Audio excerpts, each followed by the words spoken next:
Hey everyone, my name is Olivia, and today I want to share a story that changed my life forever.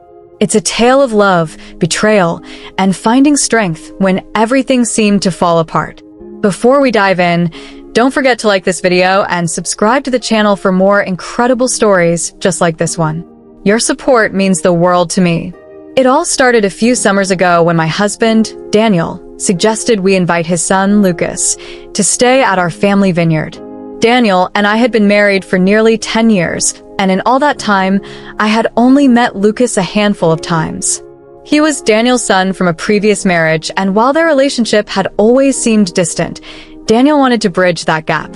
I agreed, thinking it would be nice to have some extra company on the estate. The vineyard was my sanctuary, a place where I found peace in the rolling hills and rows of vines stretching into the horizon. It was quiet, serene, and, to be honest, sometimes lonely. Daniel was often busy managing the vineyard, leaving me to handle the house and other smaller tasks.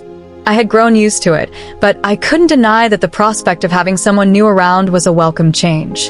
Lucas arrived on a warm Sunday afternoon. I still remember the way he stepped out of his car, tall and confident, with an air of mystery about him. He wasn't anything like I had imagined. Daniel had painted a picture of a man who was lost, irresponsible, and perhaps even a bit reckless. But the man standing in front of me seemed composed, almost serene, with a quiet intensity in his eyes that made it hard to look away. From the moment Lucas entered our home, I sensed something shift. It was subtle at first. Polite conversations over dinner, his deep voice filling the silences I'd grown used to. He had a way of making me feel seen, something I hadn't felt in a long time.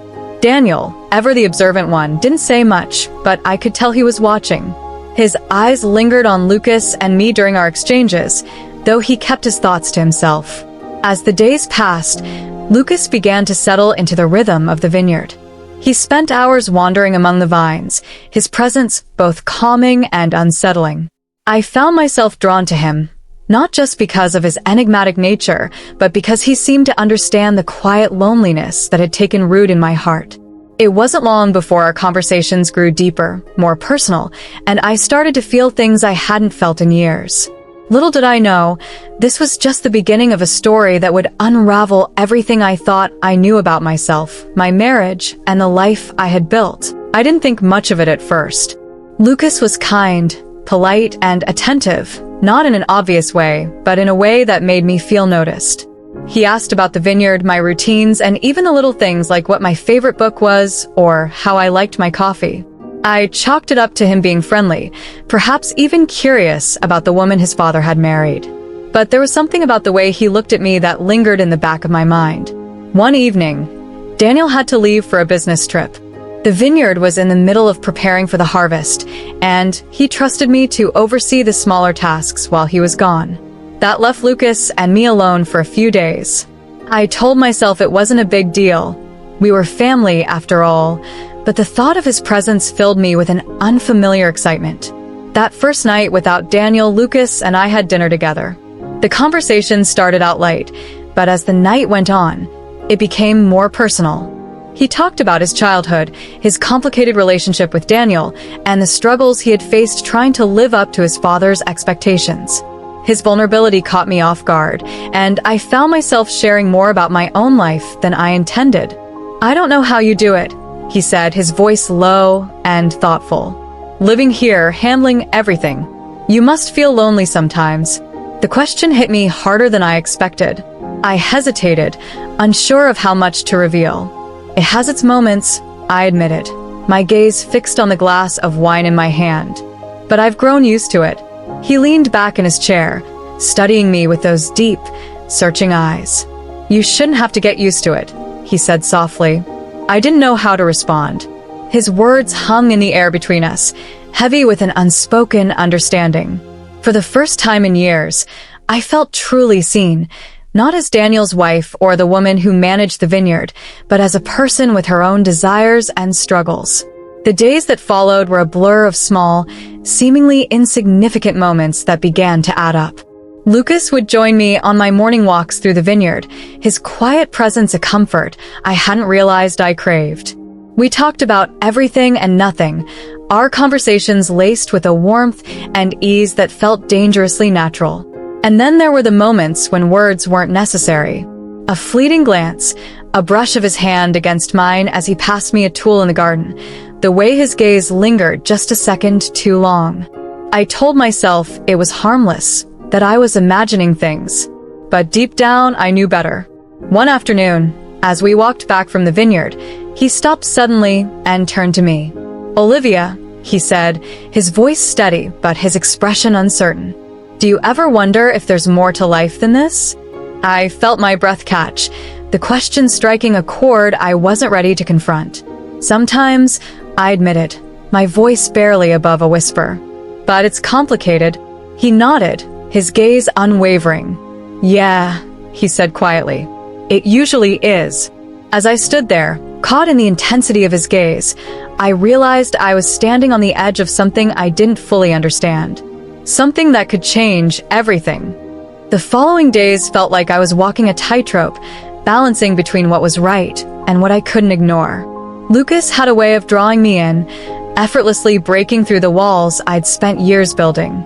It wasn't just his words, it was the way he made me feel. Alive, seen, desired. And for someone who had spent so long feeling invisible, it was intoxicating.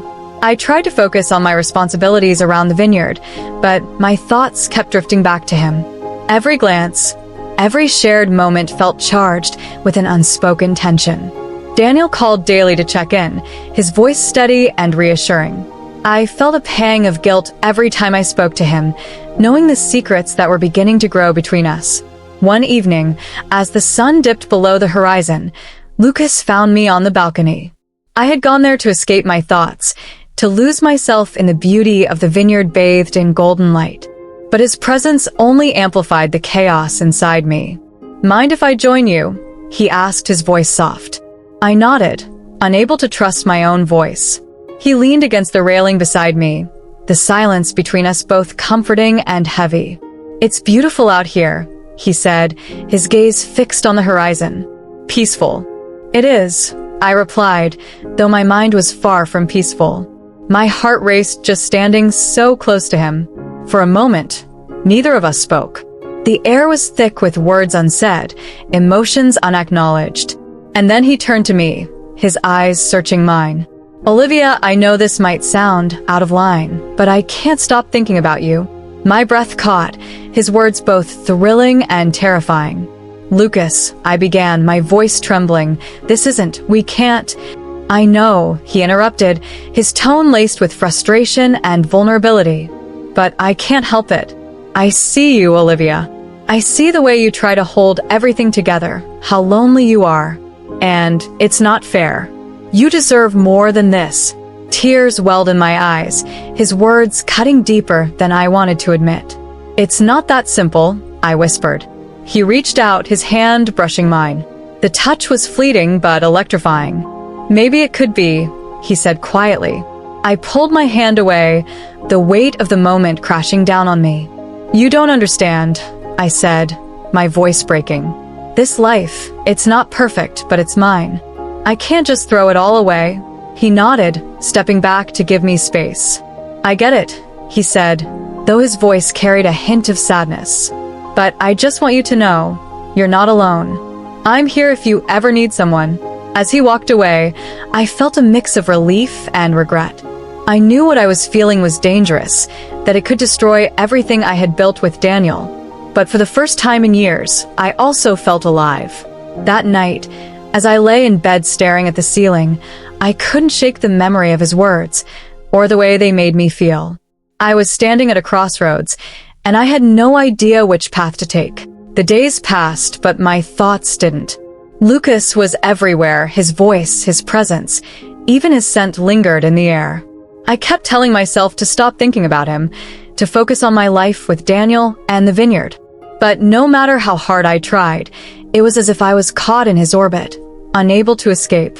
One evening, as I was reorganizing the library, I heard footsteps behind me. Turning, I found Lucas standing in the doorway, his expression unreadable. "Sorry, I didn't mean to disturb you," he said softly. "It's fine," I replied, forcing a smile. I was just tidying up. He stepped inside, glancing at the rows of books that lined the shelves.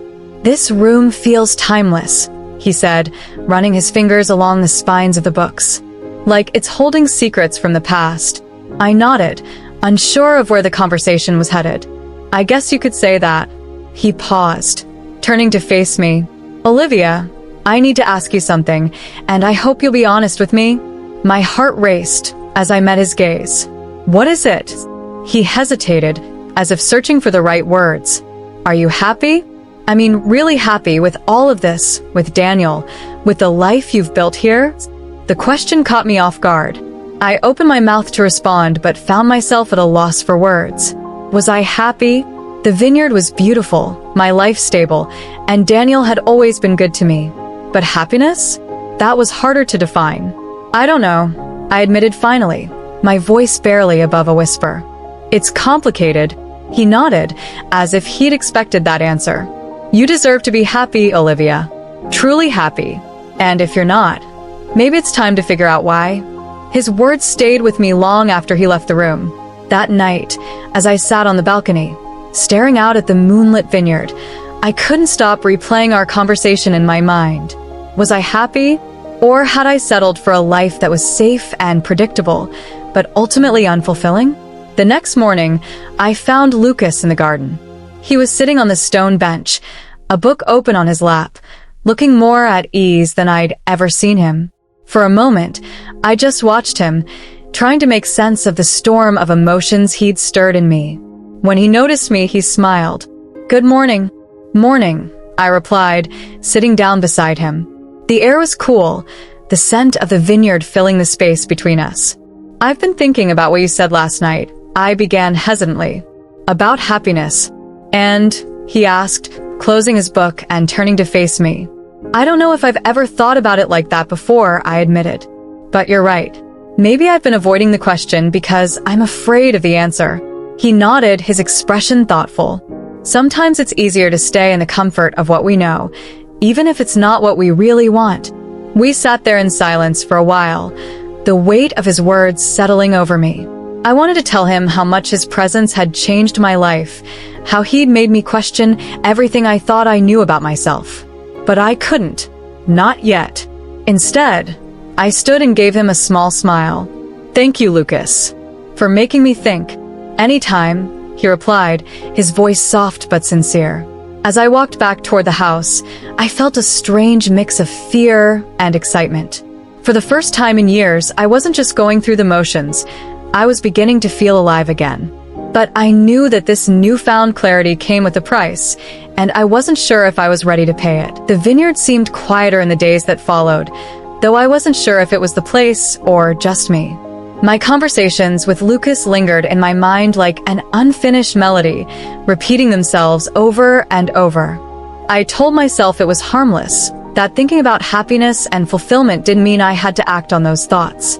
But every time I saw him, I felt that pull, that undeniable connection that scared me as much as it excited me. Daniel returned from his business trip later that week, his usual calm and commanding presence filling the house.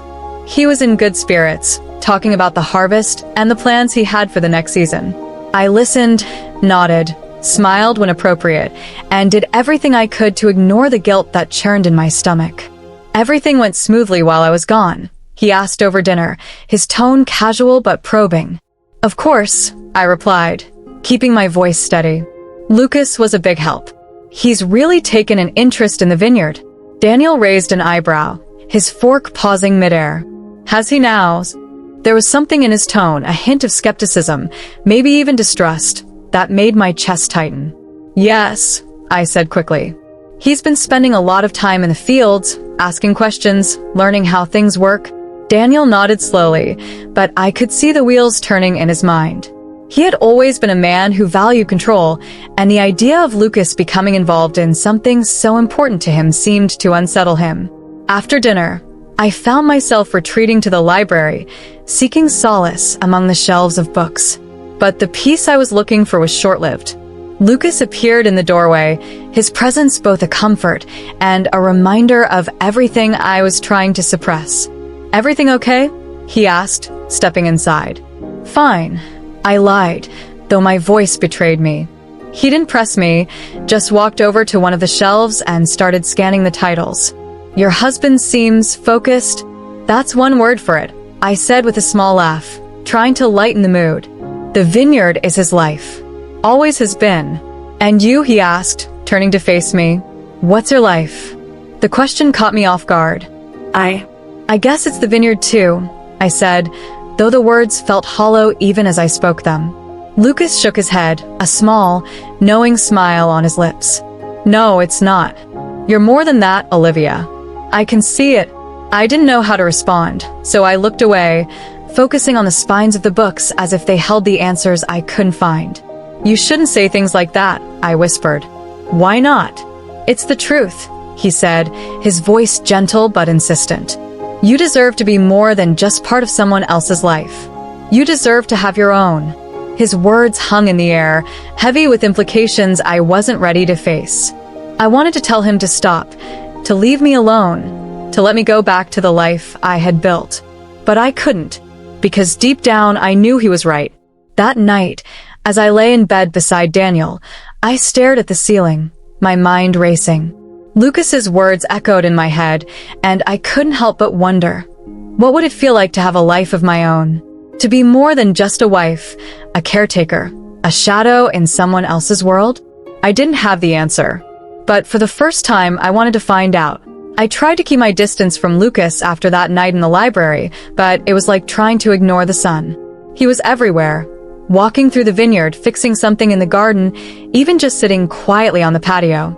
Each time I saw him, my resolve weakened.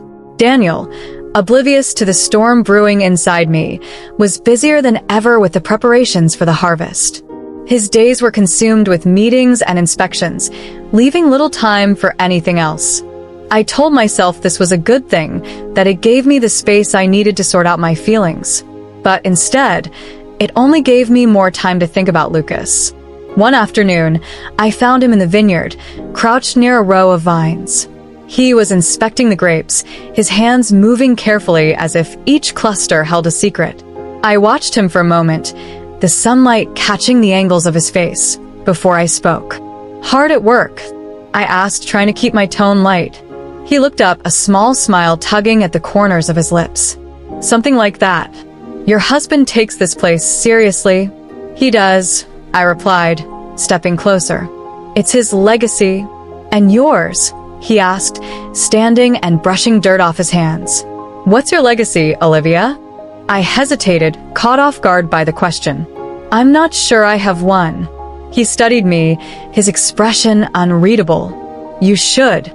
You're too extraordinary to fade into the background. I laughed softly, shaking my head. You don't even know me? I know enough, he said, his voice steady. I see you, Olivia. And I think you're worth more than you realize. The intensity of his words left me breathless. I wanted to argue, to tell him he was wrong, that I was just a woman trying to make the best of her life. But I couldn't, because for the first time in years, I felt like someone truly understood me. We stood there for what felt like an eternity, the vineyard stretching out around us, the air thick with things left unsaid. And then he reached out, his fingers brushing against mine. The touch was fleeting, but it sent a jolt through me, awakening something I had tried so hard to bury. Lucas, I whispered, my voice trembling. We can't. This isn't...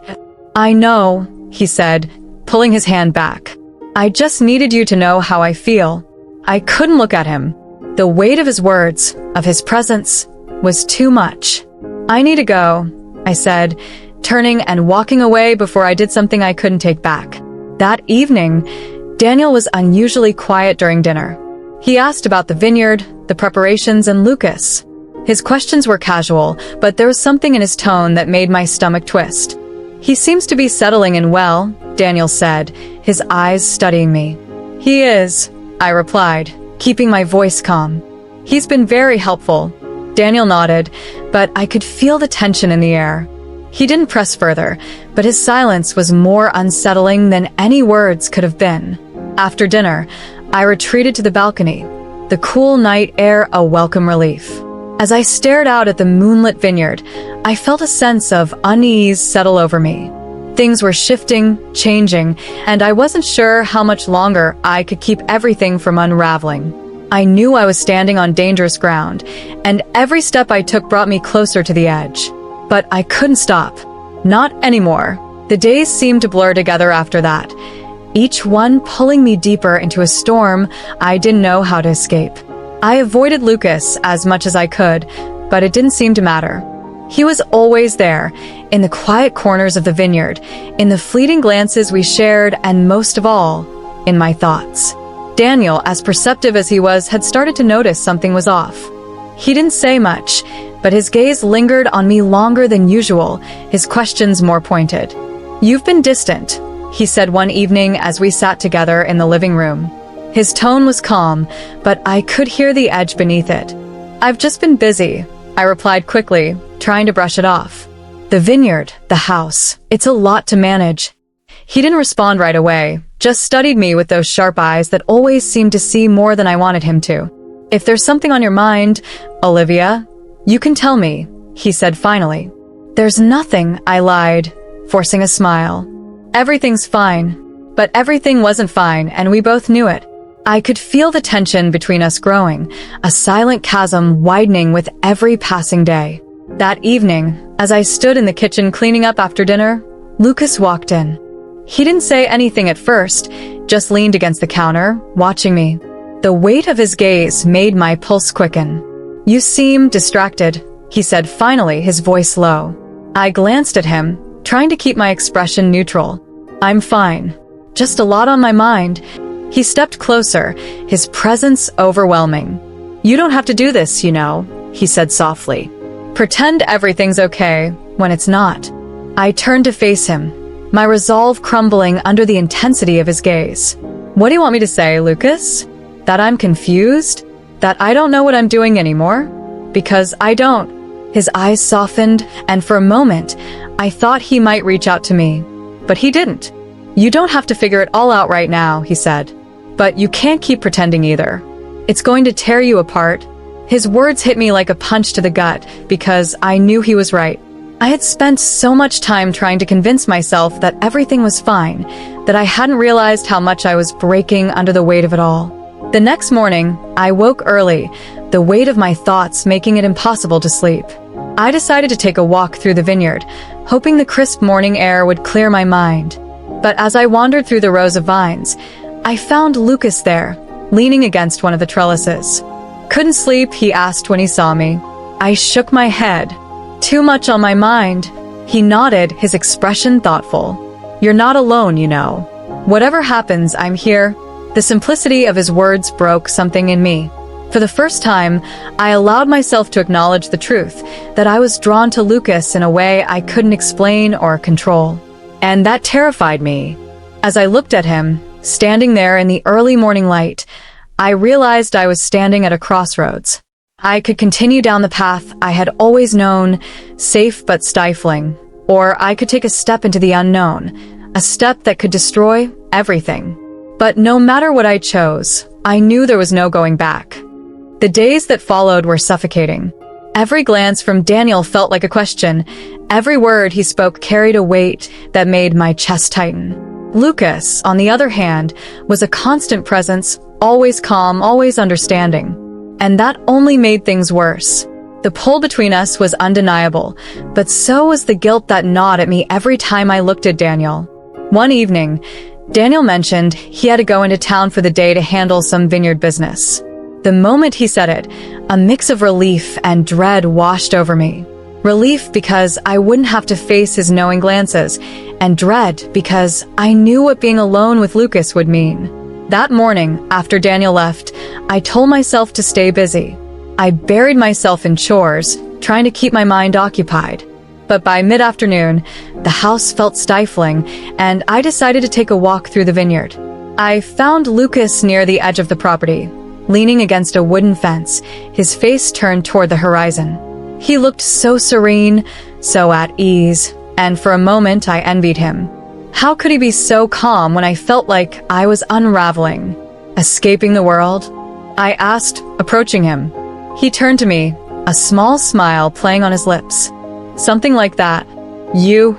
I shrugged, trying to seem nonchalant. Just needed some air. We stood there in silence for a while, the only sounds the rustling of the vines and the distant hum of the world beyond the vineyard. And then he spoke. "Olivia, I need to know," he said, his voice steady but laced with vulnerability. "Do you feel it too? This thing between us?" My heart pounded in my chest. I wanted to deny it, to tell him he was imagining things. But I couldn't. "I don't know," I said, my voice barely above a whisper. "I don't know what I feel anymore." He stepped closer, his gaze locking onto mine. "I'm not trying to make things harder for you, but I can't pretend this isn't real. When I'm around you, it's like I can breathe again." His words left me speechless.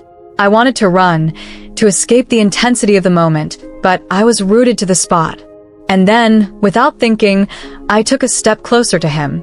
"Lucas," I whispered, my voice trembling. "This can't happen."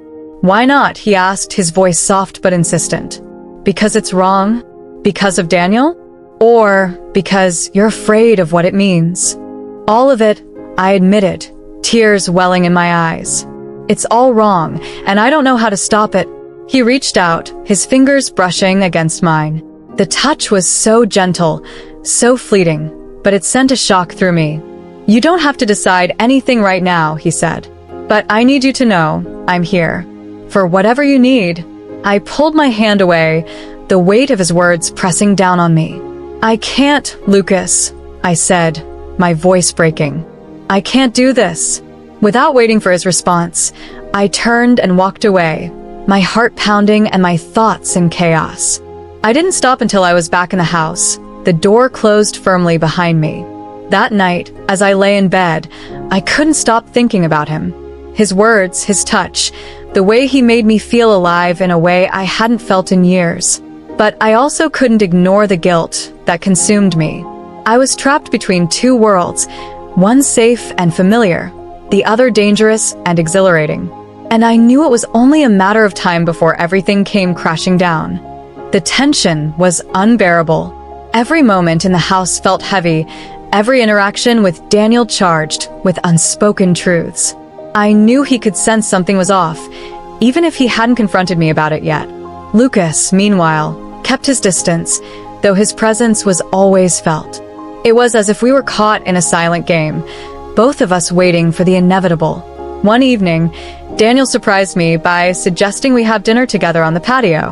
It was something we hadn't done in a long time, and the gesture felt like an olive branch, or a subtle interrogation. "You've seemed distracted lately," he said as we sipped our wine, the setting sun casting a golden glow over the vineyard. "Is everything okay?" "Of course," I replied too quickly, my voice betraying me. "I've just been busy with everything." He studied me for a moment, his gaze piercing. "You're sure that's all it is?" I nodded, forcing a smile. "Yes, Daniel. Everything's fine." But even as I said the words, I could feel the cracks forming. He didn't press further, but his silence was more telling than any accusation could have been. Later that night, as I stood by the kitchen window staring out at the moonlit vineyard, Lucas appeared in the doorway. His expression was calm, but his eyes held a storm of emotions. "I don't want to make this harder for you," he said, his voice low. "But I can't keep pretending like nothing's happening." I turned to face him, my heart pounding. "Lucas, I don't know what you want me to say. I want you to be honest," he said, stepping closer. "With yourself, with me, with him. Because this," he gestured between us, "this isn't just going to disappear." I felt tears welling in my eyes, the weight of his words almost too much to bear. "I can't," I whispered. "I can't do this. Not to Daniel." "And what about you?" he asked, his voice rising slightly. "What about what you need, what you want? Are you just going to keep burying that forever?" His words cut deep because they were the truth I didn't want to face. I looked away, unable to meet his gaze. "It's not that simple. It never is," he said softly, his tone shifting to one of understanding. "But sometimes you have to choose what's right for you, even if it's hard." Before I could respond, he turned and walked away, leaving me alone with my thoughts. I sank into a chair, my head in my hands, as the enormity of the situation crashed down on me. I was at a breaking point, and I knew I couldn't keep living like this. The next day, Daniel was unusually quiet. His questions had grown sharper, his glances more suspicious. It was only a matter of time before he confronted me, and I didn't know if I was ready for that moment. By evening, the tension was palpable. We sat down for dinner, the silence between us deafening. Finally, Daniel spoke, his voice calm but laced with an unmistakable edge. "Emma," he said, setting down his fork. "Is there something you want to tell me?" My heart stopped. The words I had been dreading were finally here. I looked at him, my mind racing, trying to find an answer that wouldn't shatter everything. "I don't know what you mean," I said, my voice trembling. His gaze was steady, unwavering. "I think you do." The air between us felt like it could snap at any moment. I knew the truth was clawing its way to the surface, and there was nothing I could do to stop it. The room felt smaller, the walls closing in as Daniel's words hung in the air. "I think you do." There was no escape, no way to sidestep the confrontation I'd been dreading. My chest tightened, and my hands trembled as I set down my glass. "Daniel," I began, my voice barely audible. "I don't know how to explain." "Then don't," he interrupted, his tone sharp. "Just tell me the truth. I've seen the way you look at him. I've seen how distant you've been. So, Olivia, just say it. Say what I already know." My stomach dropped. There was no denying it anymore. He knew, and I could see the hurt etched into his features, the betrayal simmering beneath the surface. Tears welled in my eyes as I tried to find the words, but nothing I could say would make this any easier. "I didn't mean for this to happen," I said finally, my voice cracking. "I never wanted to hurt you." Daniel's jaw tightened, his hands clenching into fists on the table.